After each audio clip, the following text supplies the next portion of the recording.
Hello mga ka-mushroom, so mayroon na naman akong ibabahagi sa inyo na patungkol sa pagkakaiba ng nakuntam na direct culture at saka hindi.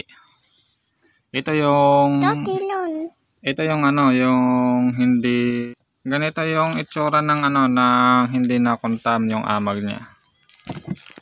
Ayan yung makikita ninyong parang mga hibla-hibla na yan. Ayan, yung mga hibla-hibla na yan.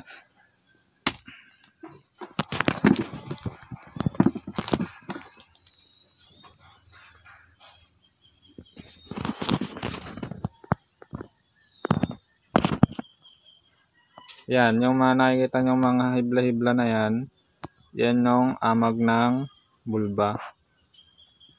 Yan, ganyan yung amag ng bulba. Ganito naman yung nakuntam na may ibang amag.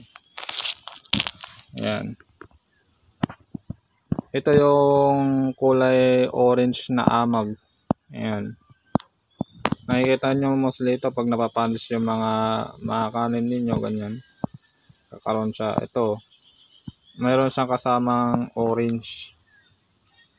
Ayan. Kuntam yan. Tapos, yung amag niya, may kasamang parang mga kuton na amag. Ganyan, no?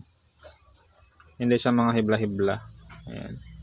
So, yan yung pagkakaiba ng nakuntam at saka hindi nakuntam. So, sana nakatulong itong vlog na ito para ma-distinguish nyo o kaya makita ninyo kung ano yung kuntam at saka hindi nakuntam na nag-direct culture kayo. Ayan. Ito yung yung amag ng kuntam. May amag siya pero iba yung kanyang abag. May halong ibang amag. Ayan lang. God bless sa inyo lahat.